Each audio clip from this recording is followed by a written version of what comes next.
another air layer over here, which this is a Benichidori Maple, and the top, it was never quite a show hen. It was always a bit too large for a show hen, a bit too small for a decent chew hen, and the top really bowed over. You can sort of see the angle possibly that's sitting at. So layering it as a big clump, which hopefully will be back to being a show hen and could end up a really cool tree. So it's all chopsticks and on wire, trying to get the angle it's sitting at right. So this is an air layer that's a little bit different. So this tree, as you can see, was never really going to be show hen, much too big, nearly 30 centimetres, and there was no way to actually bring it down from the crown of the tree, really laid flat, really bowed over too much. Bothered me for years. I've had this tree absolutely bonkers years. So I decided to do an air layer.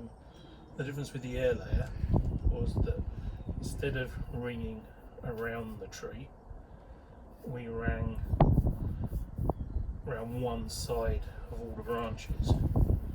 So we didn't go round all the way around the tree, we just went around the side portion of the tree, and that was this top section.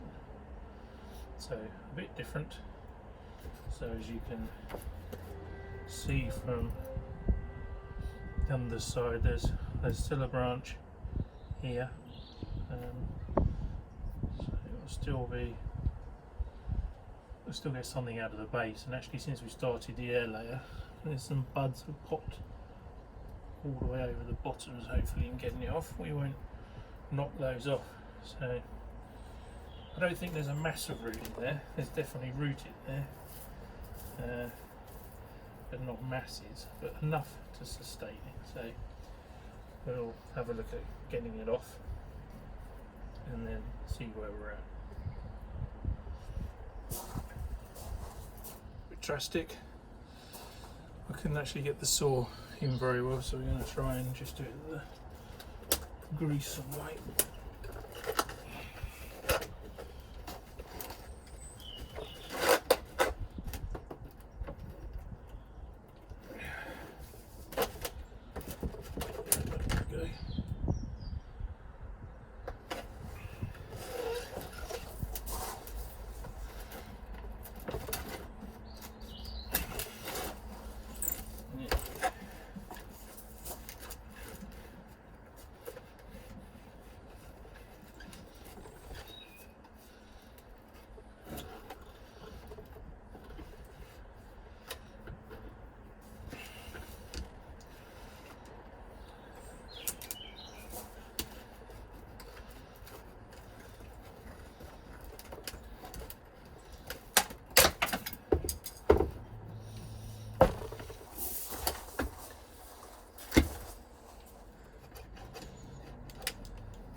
Okay, a little bit brutal, but we've got it off.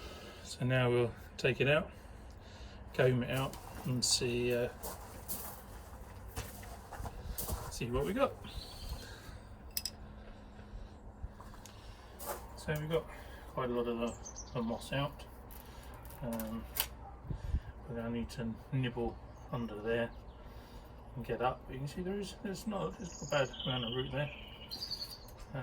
But we need to get as much of this moss out as possible, so I think I'm going to do it flicking it out underwater and washing it out. It's going to be the easiest way, so I shall get back to you when we've got some of that out.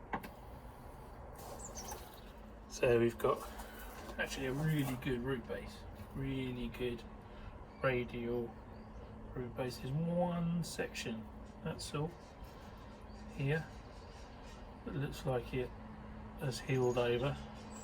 So I'm going to take that back with a knife, put some hormone on it, and put a little bit of moss in that section only, so that we can get the tree flat like this to be our desired clump style. But we've got beautiful roots radiating out. Most of the moss has come out now, but I think I'll try and get any more than that out. This one I'll just bend around because it's going to come flat. They're a bit underneath those roots. But we'll live with that for now. And then maybe in 2 years when it gets repotted, we'll sort that out. These roots there at the side of the pot have gone straight up, so get rid of those.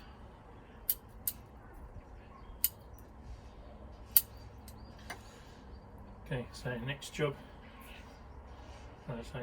we'll take this out and then we'll be ready to find a pot for it.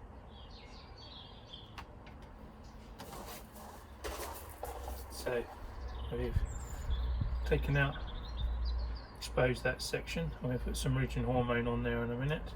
I've chosen this pot, which I actually made in 1999. So I thought it'll be quite nice to use. This side's a little bit bluer than the other side, but what we want to do is get it down low. Now some of these branches are actually stopping us.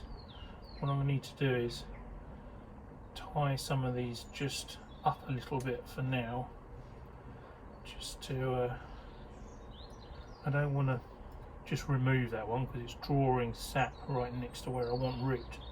So I think we'll tie it up just with a little bit of wire, just up to another one, keep it out the way, and then we can get that a bit lower.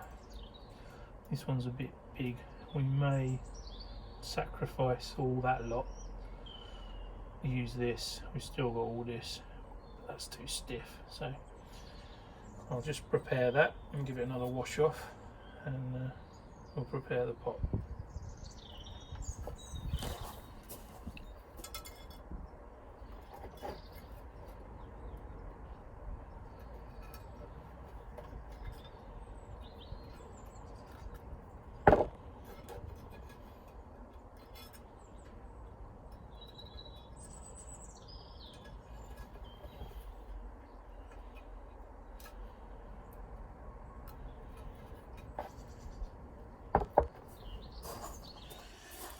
So put a little bit of wire around there, pull that up. We're just going to put a little bit of rooting hormone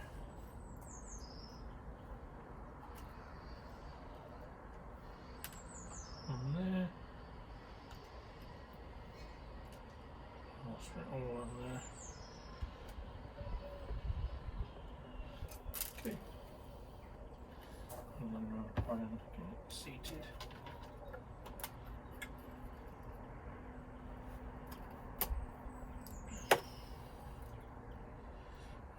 Too worried about what a front is on this at the moment. Just want to get it growing in the right orientation.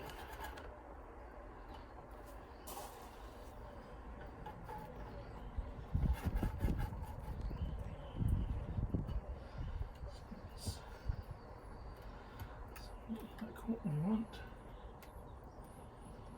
So we'll get this tied in. Crossing it over, I think is the best probably bet. And then fill it up. So that will do us for now. That's got it nicely bedded in, and in time we can just wire these into the right. At the moment everything's sort of looking like that because it used to be obviously in the apex, so it was styled that way. So we'll moss it up and I'll show you the bottom section and what we plan for that in the future. So that will do for now. That's all mossed up. That'll stay under my tokenoma undercover until it's properly leafing out. But I'll do a little update in a couple of months on the projects that we've done over the spring. So let's have a little look at the base of the tree.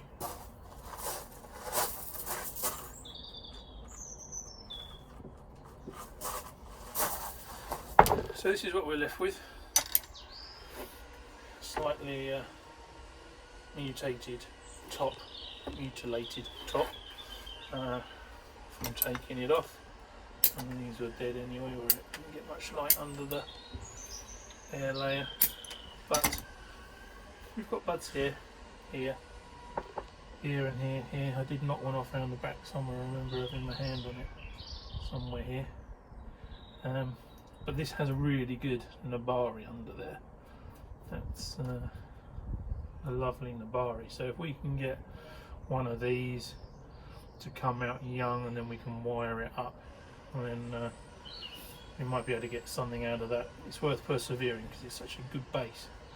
They never had the taper to be a show hin because it just kept coming up and then it was up here somewhere. So it needed something doing to it. But it's a Benichidori and they're a fantastic variety. If you ever come across one, coral pink, they'll come out to begin with and pretty much stay red during the year. So a lovely variety. So we'll pop that up tomorrow and have a little explore, see how good the root base is now. This hasn't been repotted for probably 8 years, easy.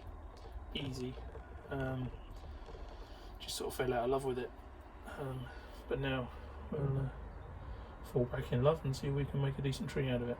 Thank you for watching.